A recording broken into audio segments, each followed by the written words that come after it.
Hello and welcome to What's Passes podcast. My name's Steve. I'm James. I'm Damian.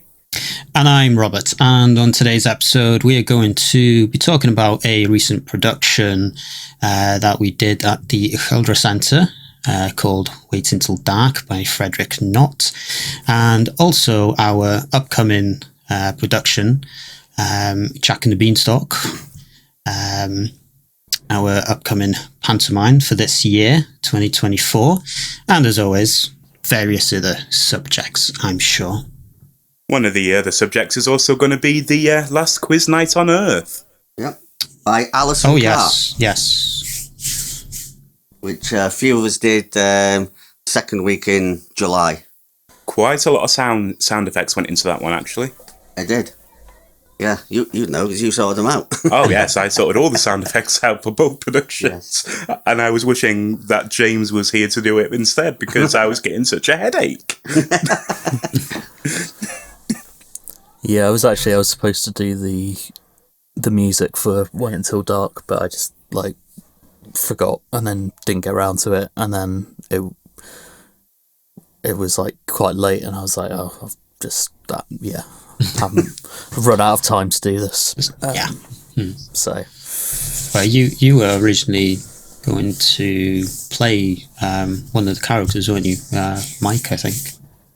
Yeah, that's right. Yeah, it was just before COVID. Yeah, we started rehearsing it, and I would have been playing Croker. Oh, of course. That's right. Yeah. This time was the third time in them doing Wait Until Dark. The first time they couldn't sort out the license. The second time COVID happened. So this was third time lucky, basically. And it was definitely not a lucky production, I'll say that. Yeah. Everything that could go wrong went wrong. Yeah, I mean, to be fair, it still went okay, and it still managed to get to the end of it. You did. So, it's... everything production side went wrong, but when it came to the show, it was fine. Yeah. To be fair, I mean, it was a very ambitious play to put on. Isn't it 3 acts? Yeah, I think I put a timer on it. It was 2 hours and 15 minutes. I think. Yeah. It was right, around there. Yeah. It was quite wordy and a lot of movements to do in it. Oh, definitely. Yeah. Yeah, that's what I remember from it before, is that it was very kind of bitty and lots of short lines and lots of movements and lots of toing and froing and all that stuff that's really difficult to learn. Yeah. So who have you? Were all 3 of you in it? No, I wasn't. These two were. Yep, me and Rob were, but I wasn't in it till the very last minute of the show. Neither was Rob. Oh yeah, no. Oh yeah. Oh yeah, I forgot Rob was with me in that scene. Yeah. With me, the reason why I got asked just to do the policeman at the end was a guy named Harry Lim. I think that's his last name. Yeah. I think so. Yeah. He was originally going to do the policeman at the end, but I think he had to do exams or something on the week of the show, so he wasn't able to do that. So I just stepped in to do one of the policemen at the end. It was only 4 lines, I think. So yeah, if we didn't postpone the show and say now all things went well, we didn't have to postpone the show. Then Harry would have been able to do it. Yeah. But it's just after we postponed the show, we just didn't have the time. Yeah. So what was the cast then? So Susie, obviously main character, was played by Donna Jones, and Mike, I forgot what the character's last name, Trenton, I think. Mike Trenton was played by Dorian? Dorian, yeah, just trying to think of his last. I'm not even good with first names, but I'm trying to think of last names as well. Dorian Elijah, or no, is he Jones as well? No, I actually don't know. Yeah, it's a fair bet, isn't it? Really. Well, I think I put Elijah in the trailer because, well, I mean, I made the trailer the first time round that we were going to try to put this on. But I just obviously had to update the names. Yeah, it's all right. I'll just put an asterisk on the video version. It's fine. Yeah, all right. And who else we got? Croker, however you say it. Okay. It was played by Colin Wright. Yep. And then who else we got? Gloria, yes. Lizzie Bethan, I think. These are new people to the group, so I'm not. I've just about got to grip with their first names, so trying to think of their last names as well, you know. And what was the one? Susie's husband. Susie's husband. Sam. I don't know his last name completely. His first name is Will. Yeah. Young, like the singer. Will Young. Right. Yeah. There you go. Who else was in the cast? Andy Littlefield was playing Rote, and then the policeman played by me and Damian, of course. The best parts of the show, definitely. The best part, yeah. That's it in terms of the cast, yeah. Yeah. And then we had Rowan helping out backstage, as well as Harry's mum. What's her name again? Debbie, yeah. Debbie. Whatever she prefers to be known as. Give all versions. We had Tom directing as well, and you kind of assistant directing, am I correct? Yeah. I was just helping out with whatever team needed, because it's quite, it's quite a lot of work to put on a show. So I thought just to help him, especially one with this caliber. Yeah. So yeah, just helped him with that a little bit. Mostly did like prompting when it came to that stage, and then Caroline took over the prompting. So yeah, it felt like, well, it actually was. We were rehearsing for it for a good few months. Didn't we start like early February or something? Something like that, yeah. So yeah. I'm glad it actually finally went on, and we were actually able to put it on. 4 to 6 months of rehearsing, basically. Yeah.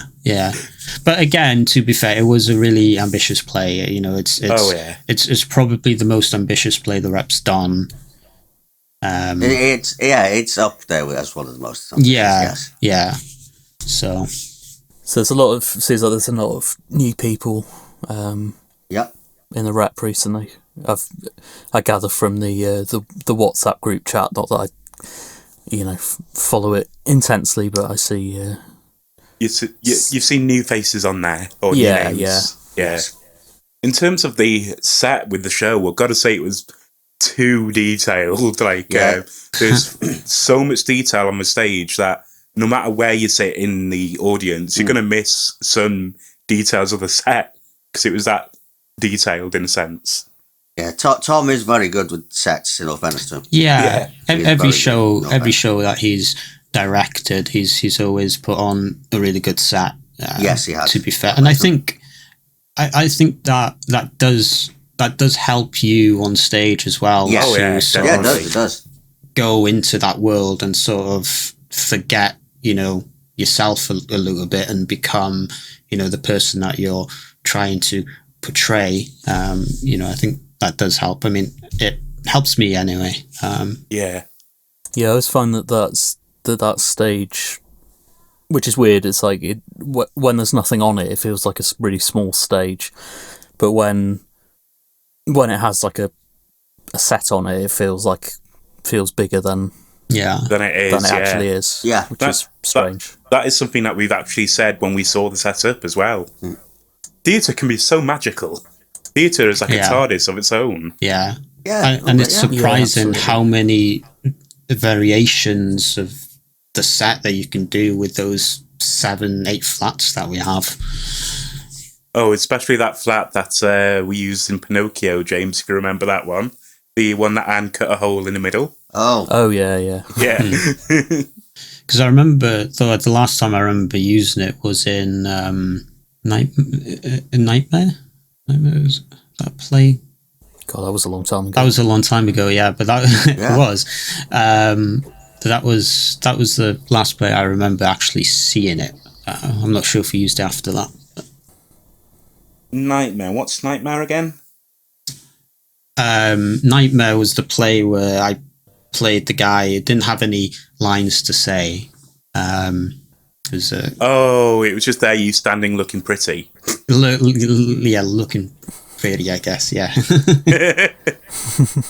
Didn't you have like special needs? Yeah. Oh, that one. I know the one you mean now. Yeah. You're really good in that. Don't take that the wrong way. No, you're really convincing.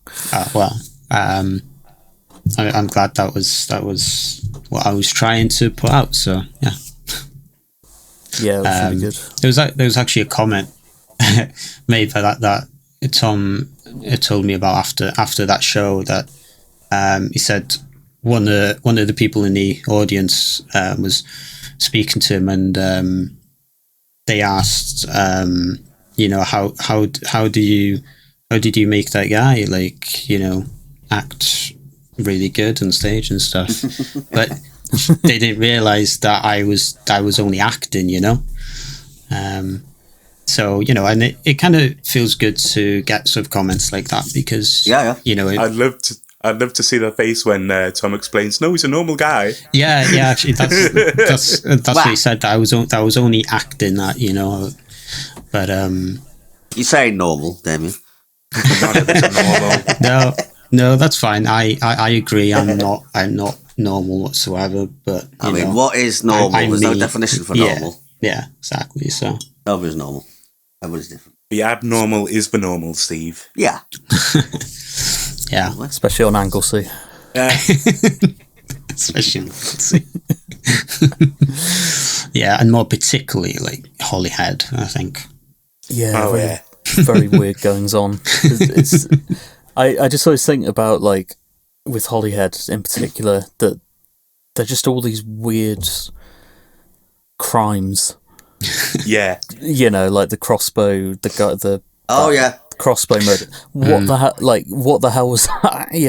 It's just like, it just seems like weird things like that tend to happen in Holyhead and the surrounding area. We had a guy with a gun as well. When was that? Oof. Not even, probably a year ago at this point.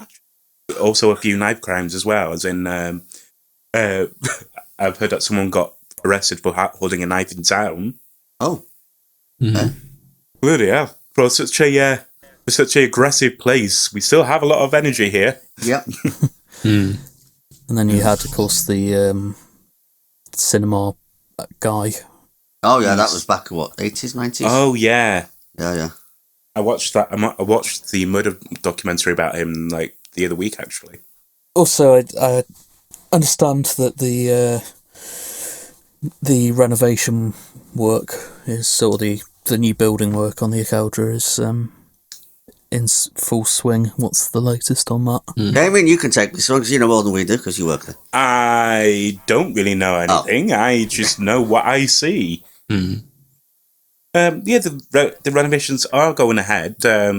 It's a bit strange though, where like bits and pieces in the centre where I normally walk through is getting closed down.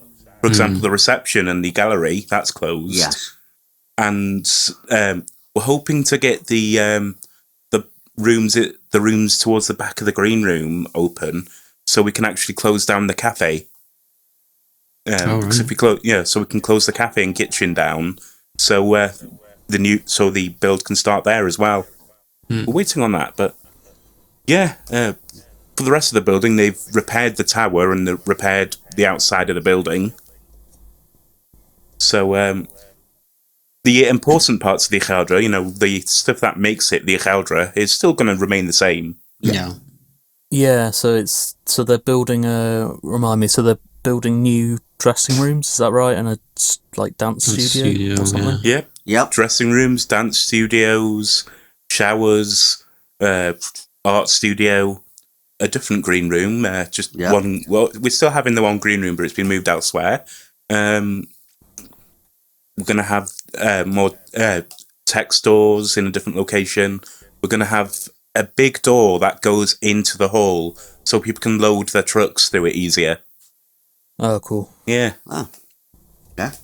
Yeah, it's going to be good. I'm looking forward to seeing it when it's all done, to be honest. But do you know what the kind of ETA is on it being finished? That's my next question. That is a good question, but all I know is I think it's either a year and a half or 2 years is what it was initially said to be.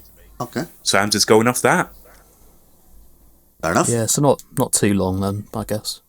Hopefully not. But I know that locking up the building is definitely going to be painful with all the new doors to go through. Yeah. Oh, yeah. Yeah. But I'm sure once you do it once or twice, so, Oh, no. It'll take times. me at least 10 times to actually do stuff right. Okay, well, I'm sure after 10 times, then you'll be fine.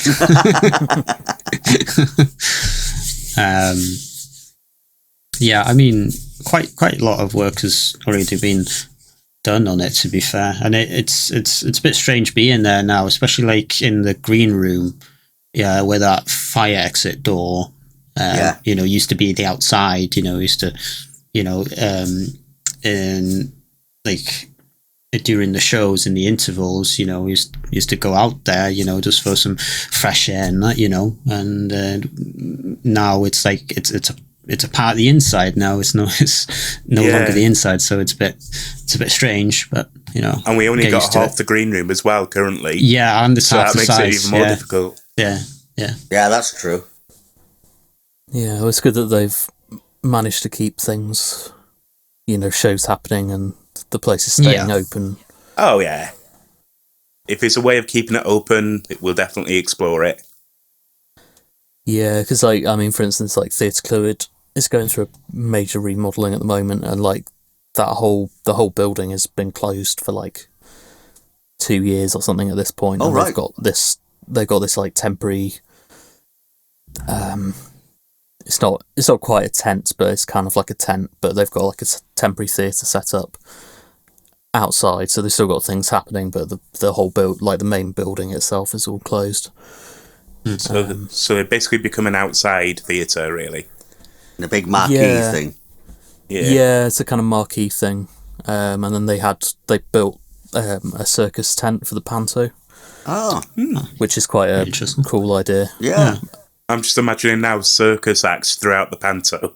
I think that's kind of what they did. I'm not sure.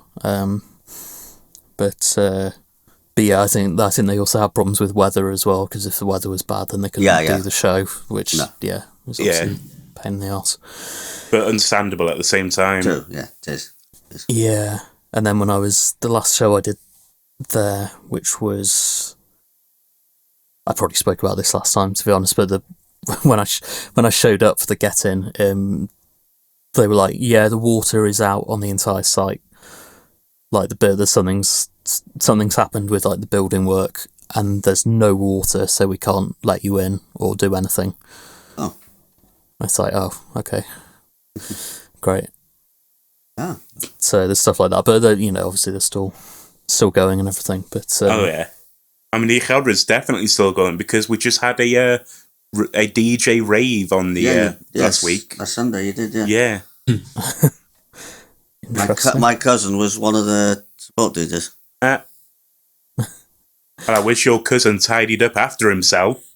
Bloody hell, the whole table was swamped. Yeah, my cousin was the Joe Harvey gingerhead one. Yeah. Not is, still is. Sorry, Joe.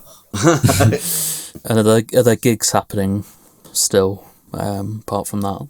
Apart from that, I don't know at the moment. I've heard along the grapevine that something might happen again. sometime soon. But other than that, I do not know. Cool. Yeah, and so what? So there was another production as well in July. Yes, Last Quiz Night on Earth, where it was a four-hander, and it was called The Last Quiz Night on Earth, by Alison Carr. The four characters are who was it?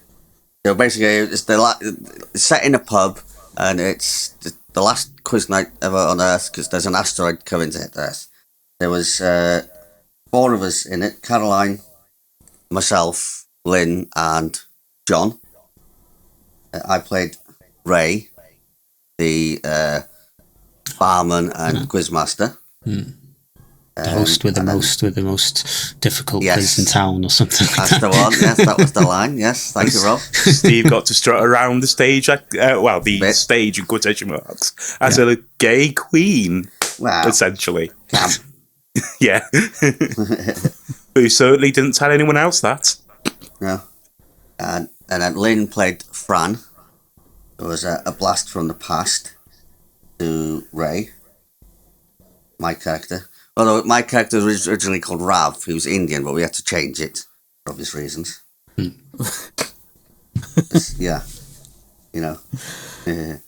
Bobby is... Bobby. Oh, that's it. I've got it now. Caroline played Kathy, the pub landlady. And John played Bobby, Kathy's brother, who comes in after a bit. Then they have arguments, falling out, and then make up again. Just be careful what I said then. But yeah, it was a lot of fun. Instead of being actually on the stage, we were down on the floor. So it was almost a bit like, like the murder mystery evenings we've done, James. Where they're in with the audience. It was a bit like that. So we had like a bar set up to one side and a couple of stools, and then towards the centre then was... like a rail with like gold shimmering curtainy effect thing on it, and that was where my quiz bit was. So there was bits by there and bits by the bar, and then going into the audience and asking the questions to the audience, and some of them were a bit cheeky. Oh, I bet. It's a lot of interaction with the audience. It was fun. It was good. We had some good audiences, and they seemed to enjoy it. Yeah. Rob was there watching it one day. Damian did all the sounds. Yeah. Oh, yes. Yeah. And I don't know the sounds for it, and had a bit of fun doing it as well. Yeah. Just a bit of fun. Yeah, as in... only a bit. For example, when it comes to the asteroid at the end... I was playing around with panning, and I made it sound like it's rotating in the air while still panning from left to right. Like, I was standing in the hall and I'm like, wow, I can actually pinpoint where it is above me. That's good. Oh, that worked well. That's cool. That was good. Yeah, I think the system is surround sound, isn't it? I think, but no, it's stereo. Yeah, I think I asked Ian about that once, and I think he said, it's you can only do surround for the films or something. Yeah. Yeah, only surround for the films, really. It's pretty much connected to the projector to do the films. That's right, yeah. There's no easy way of doing it, really. Yeah, I had all sorts of ideas, as you can imagine, so I was a bit disappointed, but hey ho.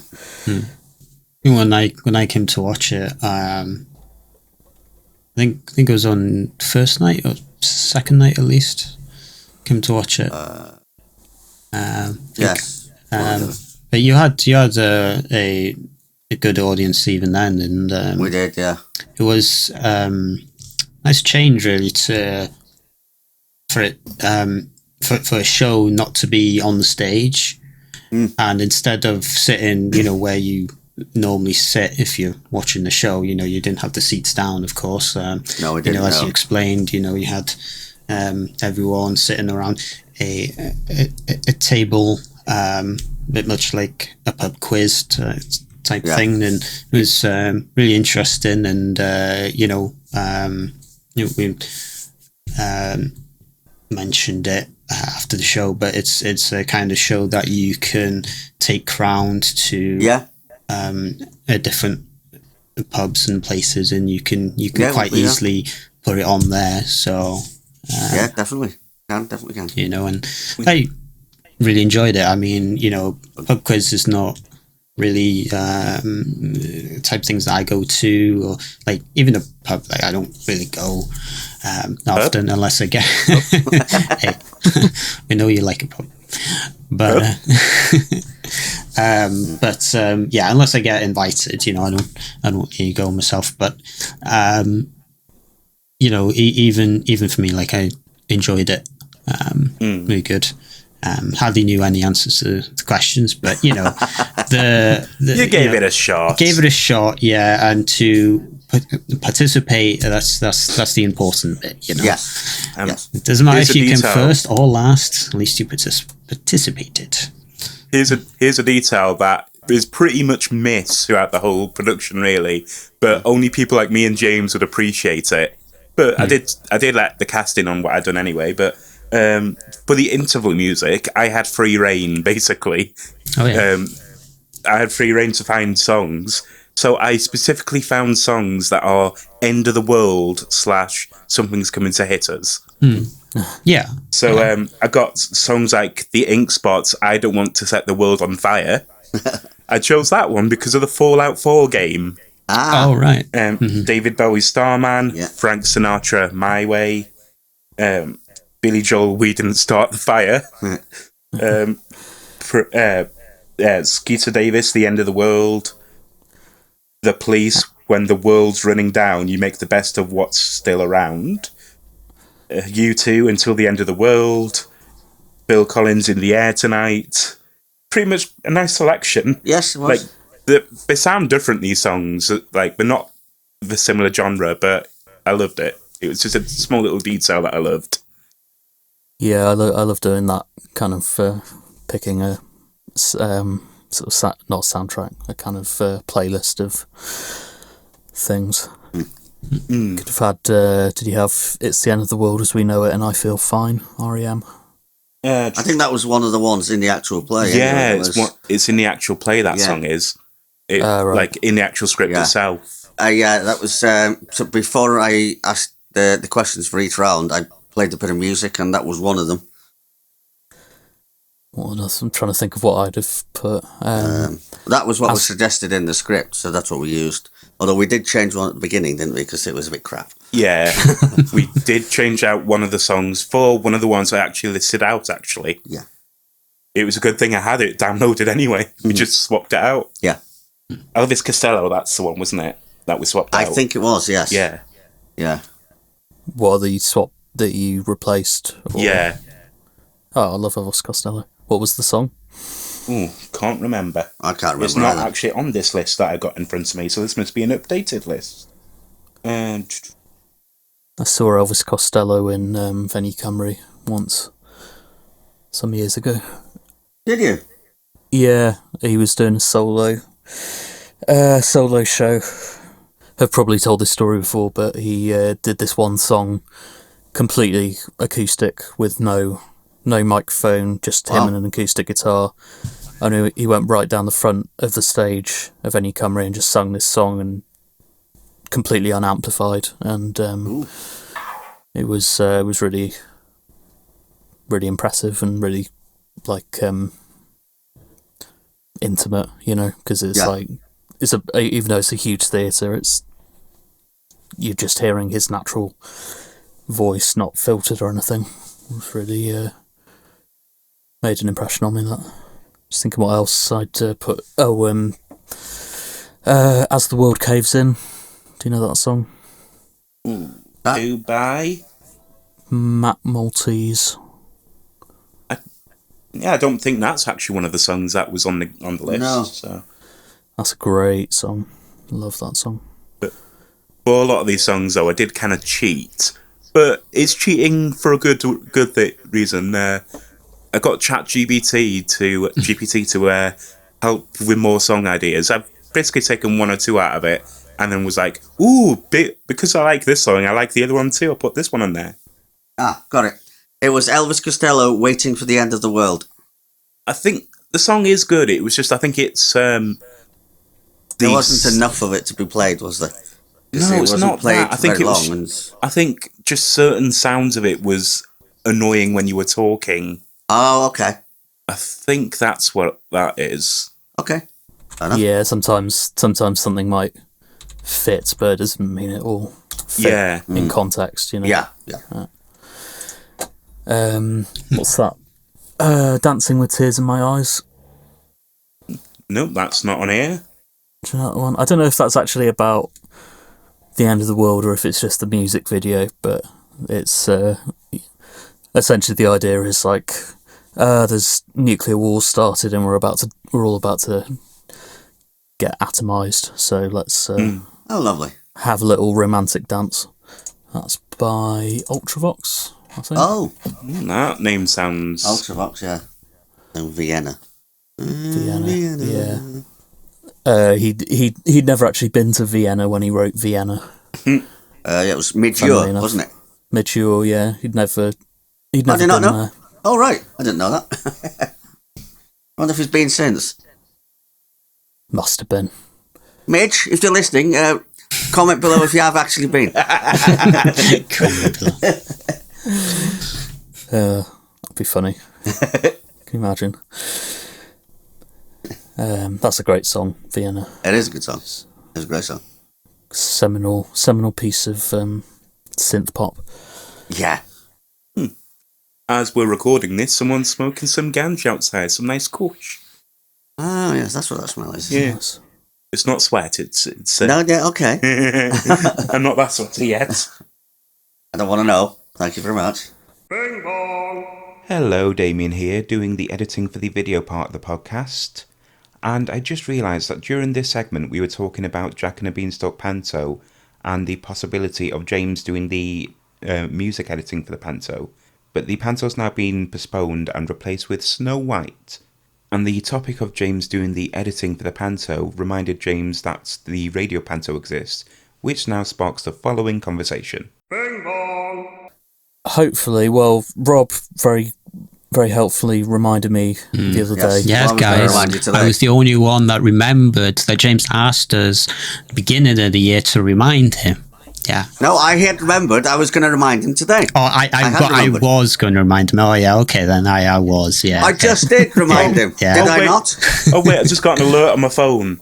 Remind me to remind myself to remind James. Okay. And James, you need to make sure you get it done by what? Mid-November? November, yeah. Oh The yeah. latest, yeah. Not leave it last minute again. Yeah, well, that was why I asked. We're gonna- to be Yes, reminded. We're going to be recording it on the 24th of December this year. Yeah. God, that was a nuisance. Be editing it on Christmas morning. Yeah. Yeah. while you're opening your presents. Yeah. Well, Jim's gonna hear the song. I wish it could be Chris. Shut up and editing the pocket, editing the thing. turn that bloody racket off. Eat, drink, and be merry. No, shut up. Leave me alone. Eat, drink, and edit the panto. Well, on a serious note, I don't know if you heard, but Tony from Morn FM Yeah. died recently. Oh, Yeah. I mean, if I'd been at work, I probably would have seen something on email. But I'm off at the moment because I broke my ankle. But no, I didn't know. Oh, of course. Shit.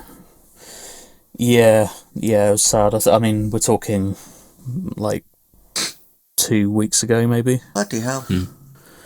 And Tony was the guy that I spoke to the first time that we got in touch with Morn FM to do a radio panto. You know, I spoke to him on the phone, and he kind of gave me like a pretty much half-hour straight monologue about Morn FM and everything that they do and how it works. And he was always like super enthusiastic about it, and was always like, was really helpful. And Yeah, and yeah, it was sad. He was seemed like a really nice guy, and he was. I certainly, I know. Well, for me at least, well, I'm sure all of us, but really appreciated the opportunity to do these radio plays on the radio, and it's been a real highlight of like Christmas for me the last few years to hear it go out, and so rest in peace, Tony. That was really sad, but hopefully, I'll get in touch with Morn FM, but hopefully they'll still want us to do it. But okay.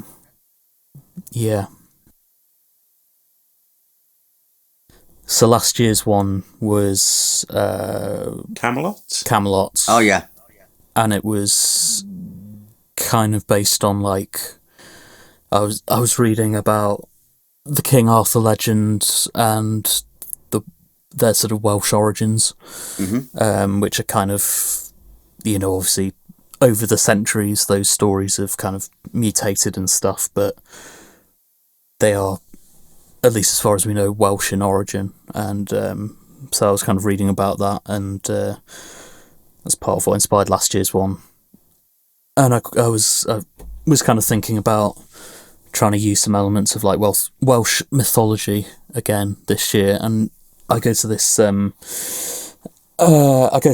jazz night every Wednesday in a pub down the road, and it's like it's kind of like one of the best jazz nights in the country. Like it's on every single week, and it has like world class jazz musicians and acts and bands and things every single week. So it's like it's a really cool thing if you're into. There's a lot of variety. It's not just like what people think of when they think of jazz. Yeah, there's some stuff that's more like folky and more experimental, more ambient, and there's all sorts of stuff. But this week there was a Welsh act, and they were playing basically music from their album that they just released, which is called Cadar After the Mountain in Snowdonia, and there was stuff there about kind of Welsh mythology and stuff like that. So it kind of set me thinking about it again. Steve's already looking up funny goodbye messages. Getting prepared. We haven't even talked about Doctor Who yet. No, I was just getting prepared. On that note, let's talk about Doctor Who. Yeah, so we all watched first season. We all caught up. Yeah. What did you think? I think overall it was good. Definitely better. Than some stuff that we've had in recent years. Specifically Christian Ball. Yeah. But it doesn't go without its own little issues. It's not 100% perfect, but I think overall the show now is heading in the right direction. But there's just a few things here and there, across all of the episodes of season one that's not 100%, but it's getting there. I didn't particularly like a lot of the episodes. Like the episodes themselves, I just didn't really like the story of them, and yet when it all comes together, I liked it. But I still don't like the episodes, if you get what I mean. Yeah, no, I do. I think in some parts it's still like we didn't really get a chance to know who Ruby is, and we were expecting as the audience watching the show, we were expecting, because there had been like a 6-month time jump in between I don't know what episodes it was, 3 and 4, something, I think 4 or 5, where 6 months had gone by, and the Doctor and Ruby had supposedly their friendship had grown, etc. And we were meant to believe that in that handful of episodes that we had, but I don't think we had like enough time to sort of get to know them like that. So like when at the end of the season, when she left the show, it was all emotional and stuff, and I think we were expected to be emotional with them, but like it was like we didn't get enough time to get to know her. So it's just little things like that for me was sort of the downside to the whole season. But as I said, overall, I think it was good. It's not just that; it's the whole fairy tale ending with Ruby that really didn't sit well with me. Yeah, because out of this pure impossibility, you found your mum and she's like, "Oh, hi." It's like, no, real life doesn't work like that, and I know this isn't real life, but still, yeah. It doesn't need to have a fairy tale ending. It can just have a mid-ending, and it'll be great. But a fairy tale ending, nah. Yeah, and I heard someone point out the sort of weird contradiction of like, okay, so she's adopted and she really wants to find who her birth mother is, but also she seems to be simultaneously very secure and very confident in herself, and it doesn't seem like she is actually really lacking anything much in her life. She has a really strong relationship with her adopted mother. Yep. And it's like there's just this kind of weirdness of the fact that she seems to have a very supportive family. But yeah, I agree. I think the relationship between her and the Doctor are a bit. It's like they clearly get on well, but it's like you don't really see them bonding. Really, it's just like it's almost like a kind of classic series thing where it's just like, oh, this person is the companion. Okay, we're friends now, and that's there's not that like trying to find a relationship and figuring each other out and that kind of thing. It's a bit like that guy who's in that episode, Rogue, was his name, I think. Oh yeah.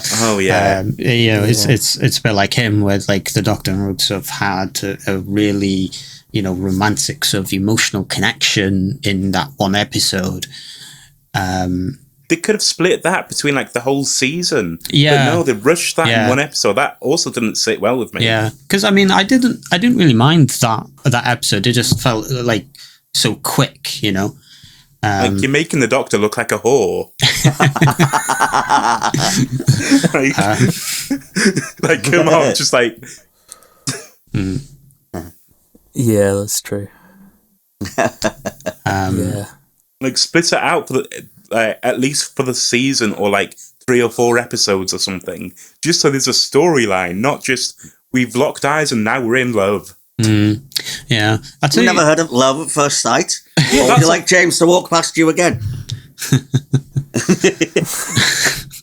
I'll tell you something else that I wasn't quite sure of.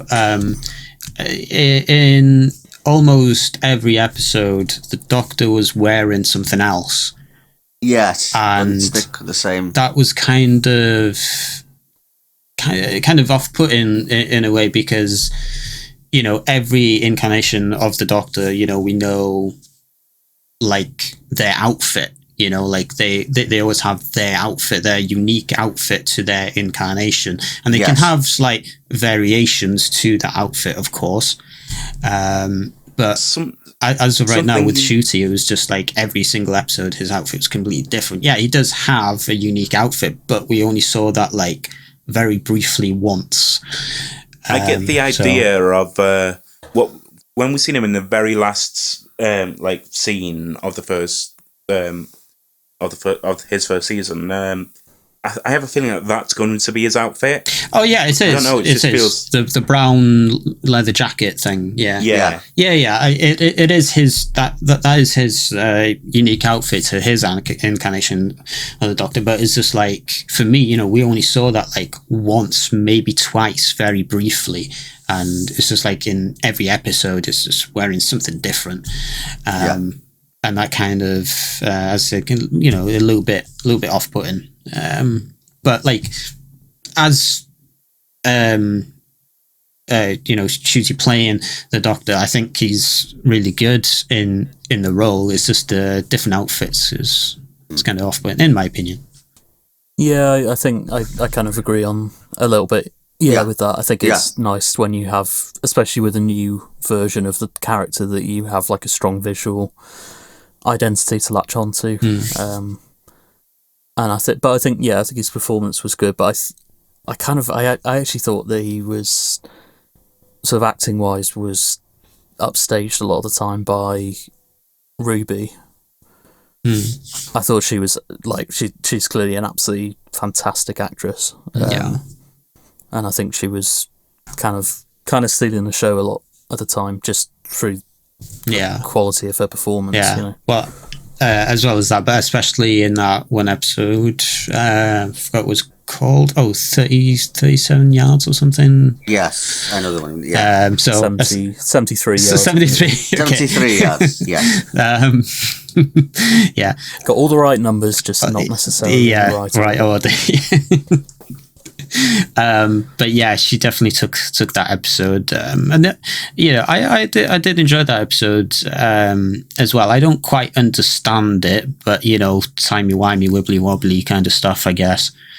But especially the beginning of that episode, I thought it was really, really dark, really creepy, kind of like, what's she going to do? How's she going to get out of the situation? What the hell is happening? So I thought it was really good. That episode in particular, and she definitely did really well in that episode, especially I think. Yeah, I agree. One thing I was not totally keen on is his Sonic. Oh no, I've seen a few comments about that. More like a Sonic remote. More like a TV remote. I prefer when a Sonic actually looks like a screwdriver. Yeah.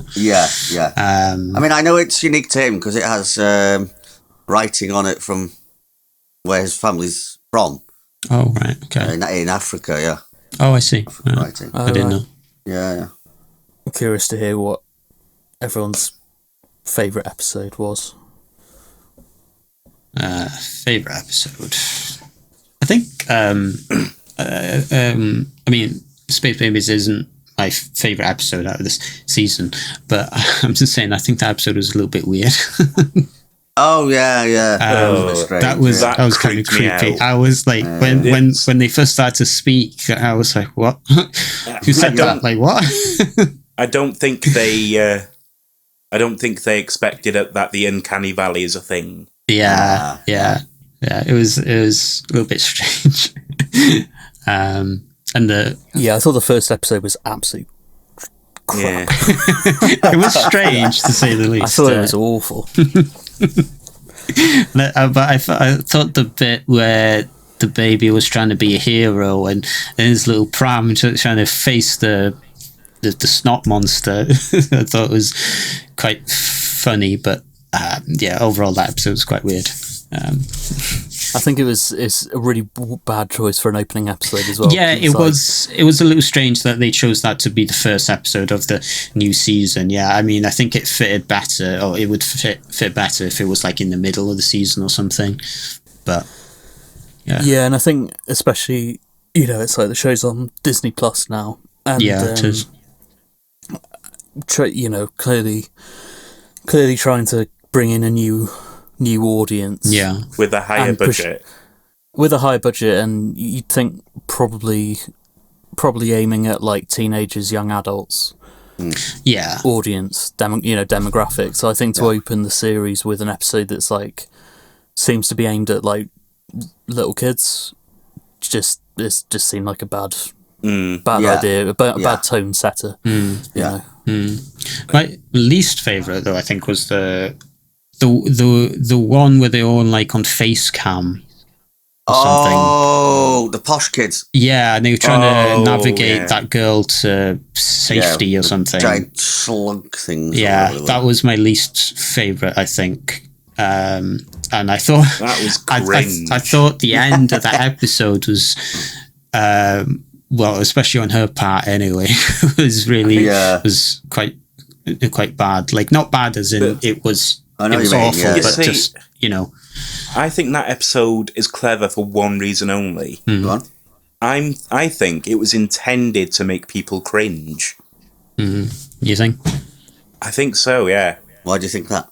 Because it looks like it's purposely cringy. Okay. Yeah. There isn't any. But I did like that guy. Boomer kind of, you know, these kids these days with their social media. Yeah. What if we make a story that this is happening on? Yes. Yeah. I did like that guy, though, who tried to help her. Yeah. Again, like at the beginning of the episode, I was saying I'm bad with names, but whatever he was called. But what she done to save her own life, basically killing him. Yeah, that was bad.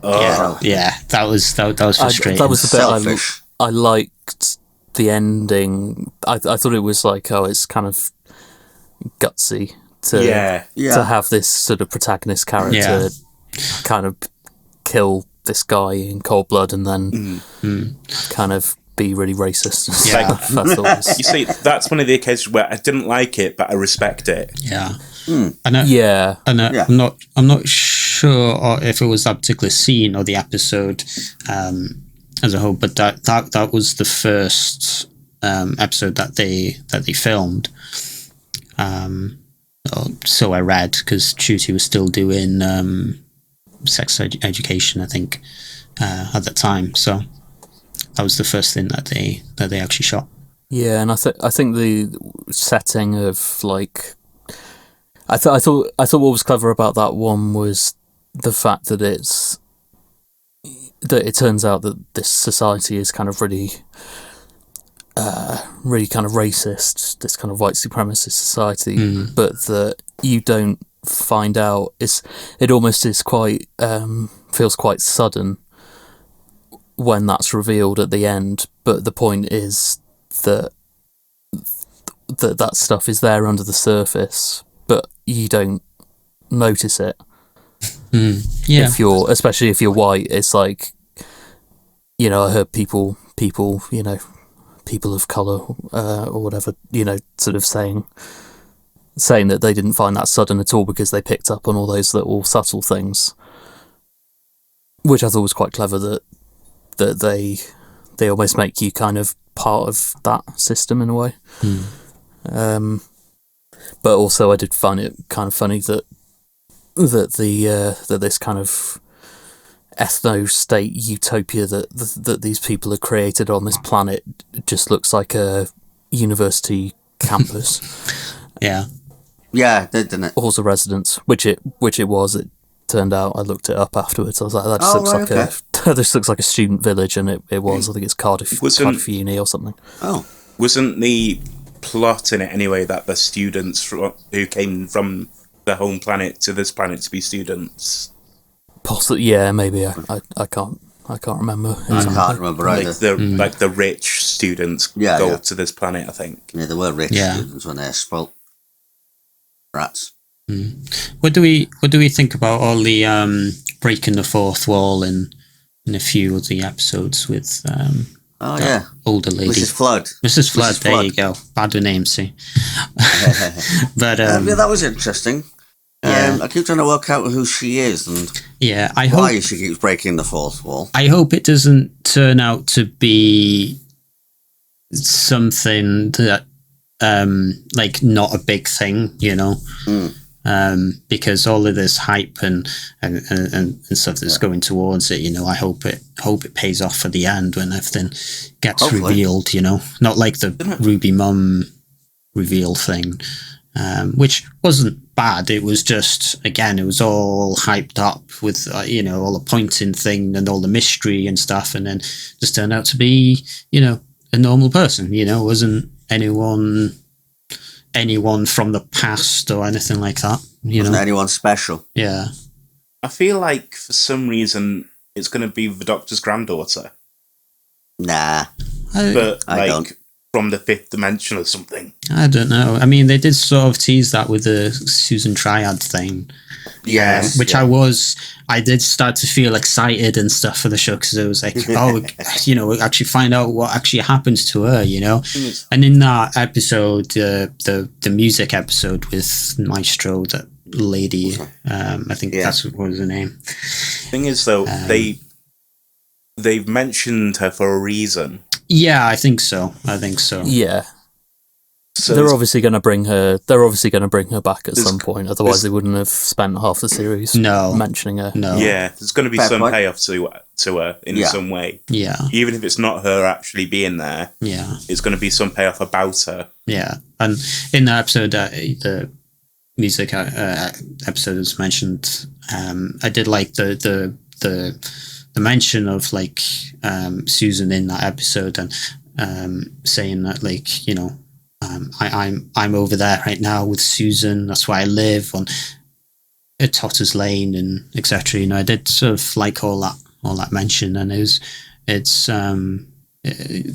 stuff like that. When stuff like that gets mentioned, it's really interesting to me, and because I'm sort of into the time travel and stuff.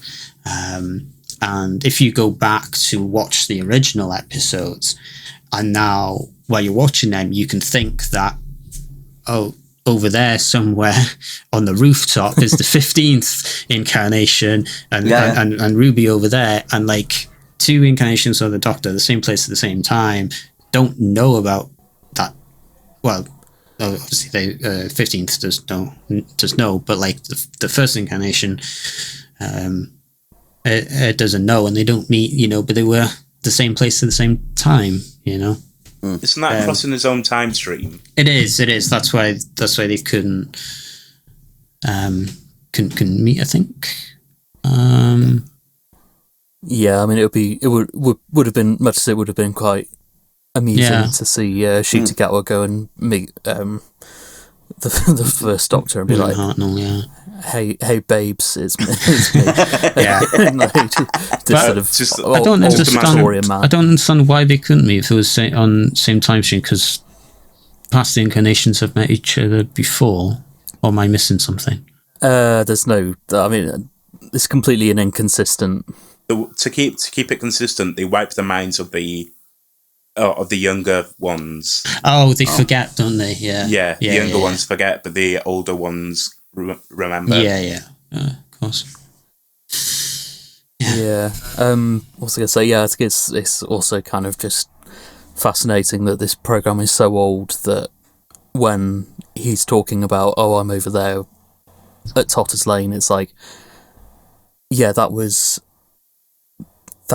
set in the present day when this program started. And now this is like a historical episode set over 60 years ago. Yeah. One thing I don't understand about that episode is the ending to that episode. Why did everyone suddenly burst out to song? I don't know. The drag queen playing that character is Jinx. Yeah. Do you mean like when she controls everyone? No. Just after everything, like after she's gone and everything's done and everything's back to normal and stuff. It's just right before that episode ended. It was all this musical scenes right at the end of that episode, and I suppose making up for lost time, because there's been a lack of music for however many years prior to that. However long, I don't know. I'm just presuming. Yeah. I mean, that's could be just them having theory. fun. Yeah. Fun, yeah. I think that in terms of it kind of goes back to breaking the fourth wall. It's like, well, is that musical number happening like in universe? Yeah. Or what's actually happening there, Like I like the fourth wall breaking, and I like the kind of fantasy elements that they've been doing. I think that's kind of interesting, but it's like a bit it's also slightly arbitrary, maybe like slightly random. It's like, what's the point of this, or what's it leading to, And I think that music there at the end maybe went on for a little too long, maybe. I don't know. And it also didn't really sound like something from the 60s as well. Yeah. It sounded a bit too contemporary, and it's like, why would you do what? You know, obviously they decided to do an episode about the Beatles, but then weren't able to use any of the Beatles music for copyright reasons. But it's like, well, could you at least, if you're doing a musical number, why don't you do it in the style of the Beatles or something? Yeah. You know? Yeah. But hey, what do we like about the show? We've mentioned a few things that we didn't like. I mean, well, I genuinely liked the episode 73 Yards. Yeah, me too. Yeah, It was a good episode. It was a different kind of episode, and yet felt like familiar. I loved that one. That was my favourite. It was a good episode. Margin, a significant margin, I think. Yeah. I love it when when the show does more weird, surreal stuff that doesn't explain itself too much. Yeah. And if they do an episode like that, you know, once a series or whatever, that'll keep me happy. Yeah. And the same with Wild Blue Yonder. I like that episode specials. too. Yeah. So single episodes like that, really creepy and don't really explain much. I really enjoy that too. But what do you guys think was in 73 Yards? What do you think was the older Ruby was saying to people when they were running away? That's a good point. What was she saying? I think it reminded me of that Radiohead music video where there's the kind of conceit of it is that there's this man lying down on the pavement on the street for no apparent reason. He's just kind of lying on his side, awake and stuff. And people keep going up to him and they're saying, oh, it's captioned because it's a music video, but the people are saying like, oh, what's wrong? What is it? Do you need help? Have you fallen? Are you ill? What's the thing? And he's like, no, I'm fine. And all these people keep coming up to him and like, what's wrong? Do you need help? Or, you know, has something happened? What, you know? And he's like, no, I'm fine. I'm just leave me alone, you know? And eventually, as the song progresses, this large crowd gathers around this man and they're all going, tell us, why are you lying on the ground? And he's like, you don't want me to tell you. And they're like, yeah, we do. Why are you lying on the ground? And eventually he says, okay, don't say I didn't warn you. And then he tells them, but the captions stop at that point, so you don't see what he's saying. And then and then as the song ends, it cuts to a shot and all of the people are lying on the ground as well. But obviously you don't find out what he said. But it kind of reminded me of that. I mean, it has to be something really, really significant because they even made her adopted mum to run away and to sort of abandon her. Episode. I don't think anything was said as such, more like played with their minds. Yeah, or she said a different thing to each person. Yeah. I really like that episode. I loved the thing of the woman being in the distance and you never quite see her face or what's going on. Yeah. That she's always the same distance away. It was full of really creepy imagery and weird ideas, and I really love that kind of stuff. I found how Ruby basically ended Roger Williams' political campaign just by using future Ruby against him. Yeah. I found that quite clever. Yeah, and it was nice to kind of see like the companion character have this initiative that she figures this stuff out for herself, and and I loved the sequence where she was on the train and she's trying to run away and the woman keeps appearing in all these, you know, on the streets and on the fields and stuff as she goes past. I thought that was like really I have a theory about that, though. Like, she's always doing the same movements, isn't she? Yeah. The woman. Like, I have a feeling that every time Ruby notices her, or every time she's noticed, she starts again. Like, she's on it. Like, she's in that time loop. Mm. But when she's not noticed, then she's just resets, kind of thing. Mm. Mm. Yeah, that's interesting. Mm. Yeah, it was very. I've been watching Twin Peaks recently, which is a very strange TV program from the 90s. It's the kind of murder mystery, psychological horror, black comedy soap opera. And it's amazing. It's like one of the best TV programs I've ever seen. It's an absolutely incredible show, and I think 73 Yards it was a very, very similar kind of vibe to that. I see what you mean. There's this kind of weird horror, and it's not horror like blood and guts and stabbing and that kind of thing, or vampires and witches and things. It's like the horror is that you don't know what's going on. Like, you can't control it. It's just stuff that is completely outside of your experience is happening, and you don't know what's real, and you don't know who to trust or how to stop it, or what it's leading to, or anything like that. And it's just just this really kind of eerie and kind of creepy stuff going on, and I really like that kind of style. So yeah, I really enjoyed that episode particularly. The start of that episode was, well, not quite the start. It's when she was at that Welsh pub, and they were saying like, "Oh no, you stepped on the shrine," or whatever it was, and they were making up a story. Broke the fairy circle. Fairy circle, yeah. And the pub owner and the other people that was making up a story, and it all felt real and stuff. And then to say, "I know, we got you," it wasn't real.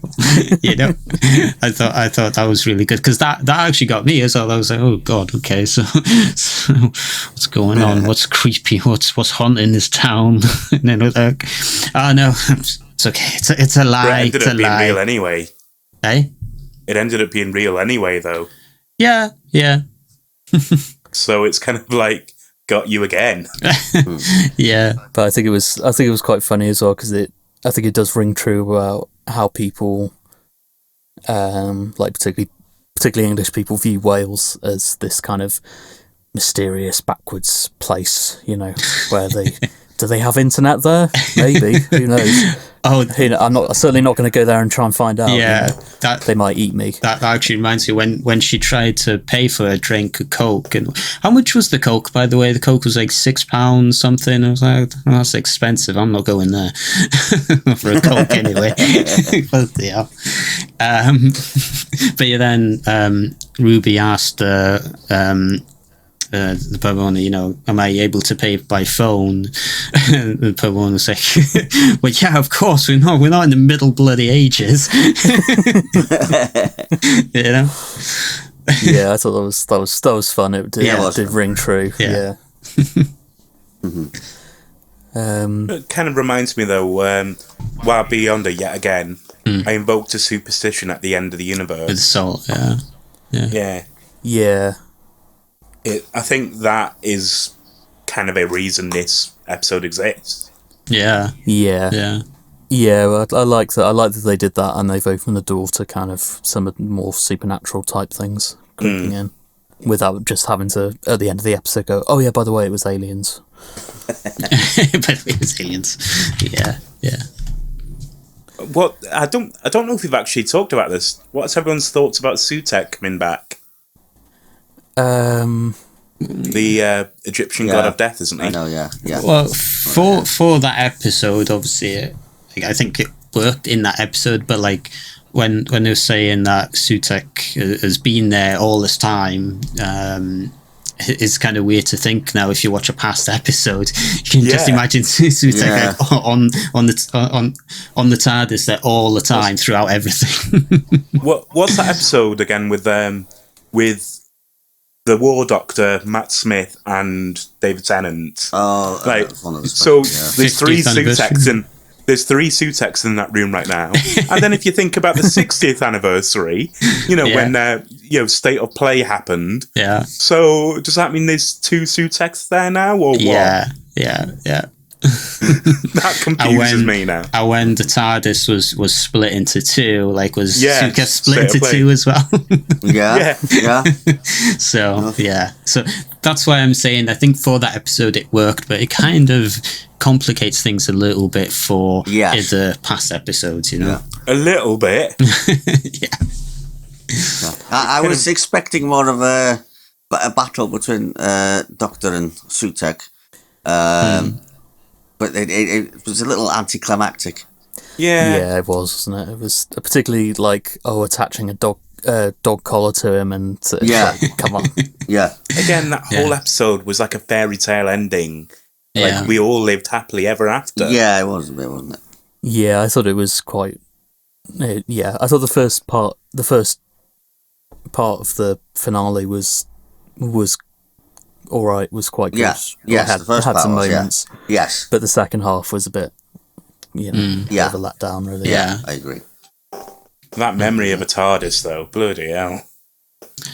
Yeah, I like that whole sequence with the. Yeah, I like the VHS tape. Yeah, I like how now we've seen the memory TARDIS in the main show. Now it's not just an image of a TARDIS spin-off. became the TARDIS. Yeah. The Weeping Angels. Yes. What I didn't really get about the whole bit with the CCTV footage, where they're trying to work out who Ruby's mother is, like that felt a bit forced. It didn't really feel particularly well thought through, because like first of all, we're supposed to believe that this teenage girl who's just given birth in whatever the year was, 2004, owns a cloak. And is going to walk around in a cloak. Also, the questions are, why did she point like that? Yeah, like, and the explanation was like, she's pointing at the name of the road. To who? Like, it's not. She's naming her child. No, if she'd chosen the name of her child, surely she'd have like written it down on paper and put it with the baby or something. Yeah. That was just like. No one assumes there's CCTV cameras anywhere. Yeah. Like, if I'm to leave my bag near a church, for example, I'm not going to assume there's security cameras there. Yeah. But it was actually a good thing that road was called Ruby Road and not something else, like some place names. I mean, didn't there was an explanation, like in the first few episodes, I was named after the road I was found on. Like, which makes sense. Yeah, that made sense. Because how the hell are the people at the church or whatever going to know that?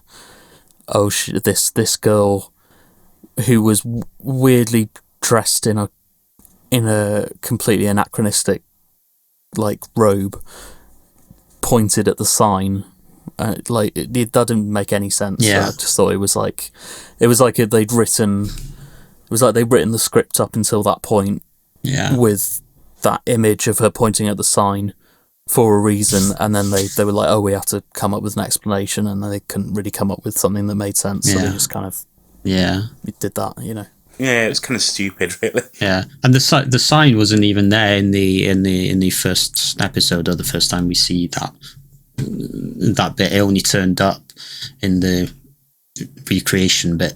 So I don't know if that was a mistake or if that was intentional. I don't know, but it wasn't even there in the original episode. So a bit silly, but I like the sequence. I like the imagery of it, but I just It's just the like, ending. It's just the whole ending every story in that episode. That just doesn't sit well, does it? No, I think there was there was a lot of sort of loose ends and there was. Yeah. Mm-hmm. But that was only the first season, and maybe we'll come back to this stuff in later seasons and stuff. And I think, like I said at the beginning of this talk, But I suppose it's heading in the right direction. So I suppose the question is, are they doing it to make us ask more questions? Yeah, maybe, yeah. Not specifically us, more the audience. Yeah. We're not like, we listen to What's Pastor's podcast talk about Doctor No, Who. no, yeah. Yeah, if you're listening, Russell. Yeah, I reckon they're just doing it to make us ask more questions. In a sense, it's like more publicity. Possibly, and keeps people watching. Yeah. But I think just to wrap that up, I think I did enjoy the series as a whole, and I like that they took a few risks, and there was some new ideas in there, which I think is always really important for a show like that. It can become stale if you just keep repeating the same ideas. Yeah, that is true. Which was a part of the problem with the previous era. Yeah. Far from the only problem, but one of the problems. I'm excited to see how they go with it, really. Yeah. And overall, I think we all liked it overall. Oh yeah. Yes. Yeah. Had its ups and downs for sure, but we all enjoyed it. Yeah. Ta-ra! And that noise means we've sadly come to the end of another episode. And if you have enjoyed this episode, why not check us out on some other streaming platforms, such as such as Samsung Free Podcasts. Why not check us out on our other channels and websites? And on that note, it's a don't get mauled by a squirrel from me. It's a oh god. It's an oh god from me. It's a retiring sigh and a nod of the head from me.